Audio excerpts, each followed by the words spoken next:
Welcome back to my channel. My name is Olivia, and today I will be doing the mid-year book freak out tag. I'm freaking out. I don't know about you. I'm not freaking out. I'm fine. The tag consists of 13 questions that are looking to evaluate if our reading plans are going to plan this year. And my reading plans this year were to read less, which honestly I've not been doing well with. My plans were to read less and think more, and I'm definitely reading just as much and thinking even less. My last brain cell is on its way out. So, without further ado, let's get into the questions. The first question is the best book you've read so far this year. My best book so far this year that not enough people are talking about is Against the Loveless World by Susan Abulhawa. This is a book about Nar, who is a Palestinian woman, and it takes place in multiple timelines. Currently, at the beginning of the book, she's looking retrospectively from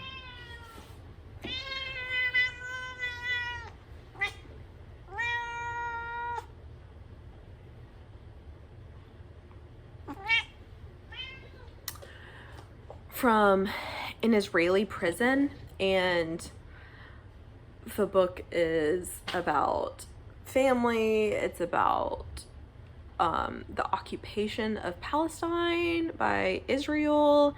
It completely grabbed my heart. It's about love. It's about please just read this book. It made me cry. I think I'm spoiling answers. The best sequel I've read so far in 2021. I have not read a single sequel in 2021, so I don't really read books in series. I read standalone books. I guess sometimes I read comic series, but I haven't this year. The best thing that I have for this prompt is Rolling in the Deep by Mira Grant, which is a prequel to In the Drowning Deep, which is a book that I have not read. So, not really a sequel, a prequel for a book that I haven't read and really have no plans to read. I mean, Rolling in the Deep was great. And I will maybe read In the Drowning Deep at some point, but currently no plans.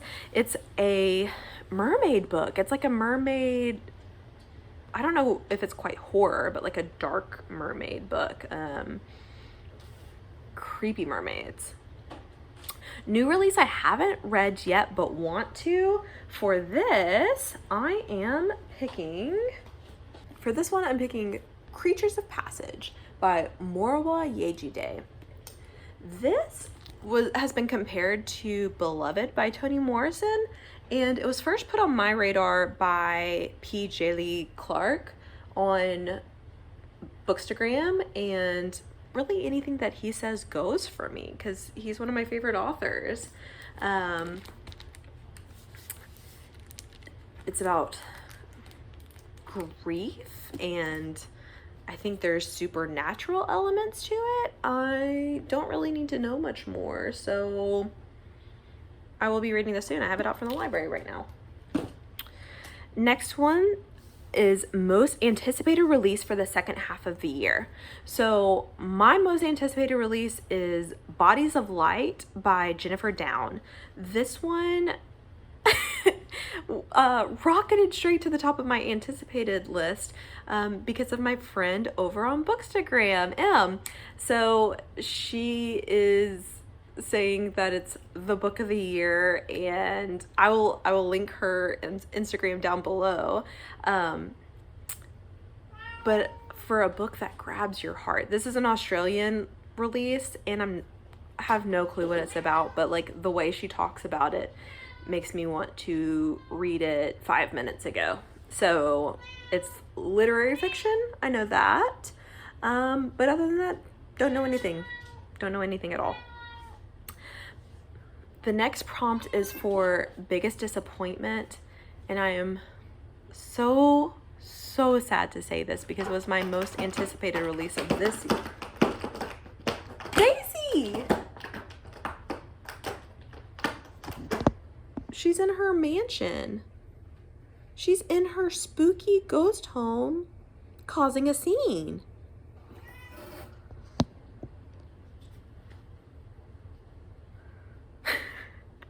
I'm so sad to say that my biggest disappointment of the year is was my most anticipated release of the year, which was My Heart is a Chainsaw by Stephen Graham Jones. Still has the award for best title of the year, has an amazing cover. This one didn't do it for me. It was a 3-star read. It wasn't like horrible. It just wasn't what I wanted. It was disappointing. And I could have known it was disappointing, but I just love his writing style so much. I loved Night of the Mannequins last year. I liked The Only Good Indians. So I was really looking forward to this one, which is a slasher, and the main character is a girl who is obsessed with slasher movies. The reason why this didn't work for me was because it's the whole meta thing about 80s slasher tropes, and I just feel like I've seen it so many times. Like, can we please just put 80s slashers to rest? Which is not going to bother some people, but it was like the constant referencing of like, oh, this is like Friday the 13th. Oh, this is like Nightmare on Elm Street. And it's like, yes, I saw those movies too. I love those movies. I don't need to be reading references all the time. And it was like a girl who was like obsessed with these movies, and it makes sense thematically for the story. I don't think it would have bothered me, except for I've seen so many things that are about these tropes before, and it's like there's horror since the 80s that we can talk about, and like it talks about Scream a little bit, but like I'd rather read a book that was like turning on its head 2000s tropes like Hostel and Saw and those kinds of things. Like, just give us the next stage. I wasn't even alive in the 80s. Give us something new. But, you know, I think about like Cabin in the Woods and Scare Package. Those movies are about that. So it's just like, I've seen it, and it was a really long book for something that I felt like I'd seen before. But if it's your first time seeing it, I think it's gonna be good. If you haven't liked his writing before, I don't think this one's gonna change your mind. If you have liked his writing before, I would say try it out. But I don't think, if you don't like it by the first like 10%, I would say maybe pass on this one. My biggest surprise of this year, was like my most recent read, which was My Dark Vanessa by Kate Elizabeth Russell. Everyone and their mother has already read this book. I was not super interested in reading it whenever I first heard about it, because it's about like a 15-year-old girl who had been groomed by her boarding school teacher, and putting that in juxtaposition with like her in current day with the Me Too movement and like the complex feelings that come from that, from feeling like you had, you know, autonomy at 15 and you had made your own decisions, but then looking back on it whenever you're 30 and like just how all consuming it was. And I was just so surprised like how nuanced it was, and that it felt like something, I didn't know that there was like a new story left to be told with that, but just like the way it was done, I'm not sure that it did tell anything new. And it definitely goes along with like some of the other, like Lolita is referenced a lot. And I just read Consent by Vanessa Springora too. And it's these, you know, upper middle class, upper middle class, academic, you know, young white female story. So it's definitely not all encompassing of the many stories that could be left to tell about the ways that that women are used, especially young women are used in society, because this is just a part of that. But I just felt like the story was so complete, and so the character gripped me. I couldn't stop reading it. It really surprised me because I've been putting it off for so long because I was like, that's not even going to be pleasant to read. But I really think if you think it might be interesting at all, that you should pick it up.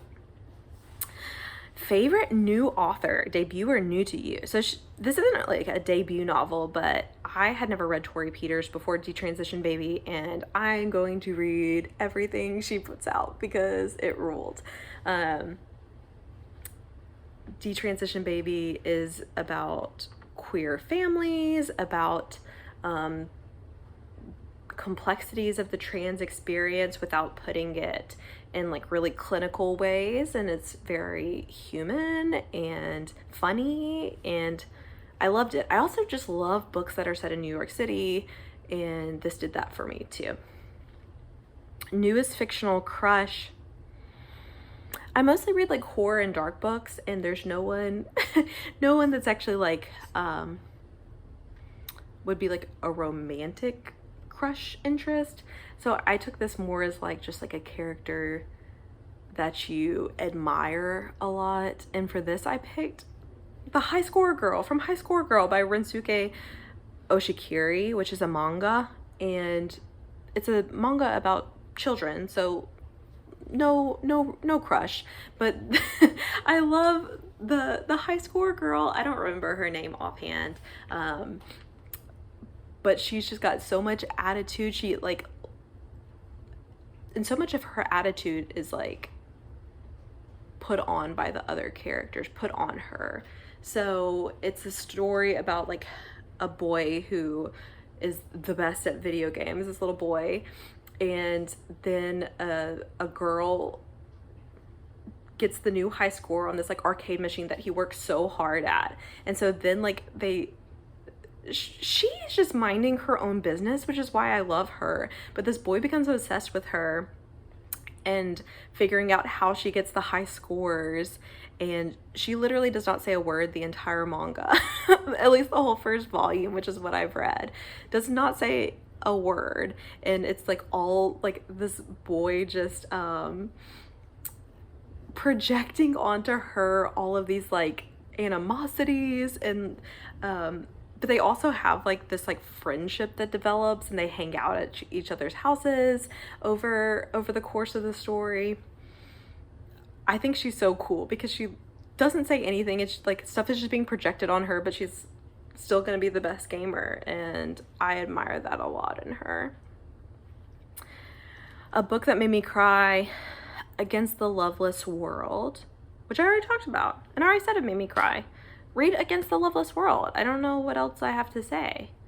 If you respect my opinion at all, even if you don't respect my opinion, read this book. A book that made me happy.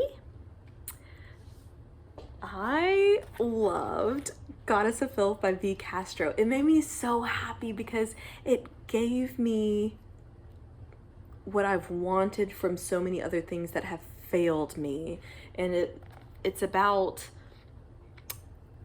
a coming of age and coming into your sexuality and flawed womanhood, but told through a horror story. The premise: one hot summer night, best friends Lords, Fernanda, Anna, Perla, and Pauline hold a seance. It's all fun and games at first, but their tipsy laughter turns to terror when the flames burn straight through their prayer candles, and Fernanda starts crawling towards her friends and chanting in Nahuatl, the language of their Aztec ancestors. And so it's her being possessed by this goddess of filth, and it's like everything that promising young woman, that horrible movie, failed me on. Good. Also a beautiful cover. But for most beautiful book that I've bought so far this year, I kind of have a tie for this one. I just talked about this one on my channel. Things Have Gotten Worse Since We Last Spoke by LaRocca. I love this cover, but I've already talked about it. So instead, I was going to show you, no one is talking about this. These kind of have like, things have gotten worse since we last spoke. No one is talking about this. I feel like these are both like internet themed books. But I think this cover is gorgeous. I love the rainbow prismaticness of it. And I think the inside colors are beautiful. I like it. I like it. What books do I need to read by the end of this year? I need to read Out, which if you've seen my Reading Women update video, I mentioned that me and my friend Alicia horribly failed a buddy read of this. Like, truly, it was like, oh, I'm starting this week, and then crickets. Crickets. No one was picking up the book. We both need to, though. I think I'm gonna really like it, and I want to read it this year. I feel like I read more than this, but apparently I didn't. And then, let me know if I'm gonna read this year. House of Leaves by Mark Z. Danielewski. And I feel like I've read more than this much of it, but apparently I have. I feel like I've read this for like 10 hours already. How am I only this far in? I would love to read this in the autumn this year. If anyone wants to buddy read this with me, I need like an accountability partner. I know I'm going to love it. I've loved what I've read so far, but it's such a big book and it's so easy to put it down and not pick it up for months, which I can tell you from experience because that's exactly what I did. But I want to read it. I loved the experience of reading it. There's no reason I should have put this down, but I did. There's no reason other than the size and that it takes a little bit of thinking power that I don't always have. But that's my mid-year book freakout tag. I don't think that I'm doing too poorly this year other than that I'm not thinking, which you could probably tell. But let me know what books you're looking forward to this year, if there's anything that should be on my radar. If you want to read Out or House of Leaves with me, please let me know because I do want to read them this year. Go ahead and subscribe, like, comment if you wish. But otherwise, I'll see you again soon. Bye!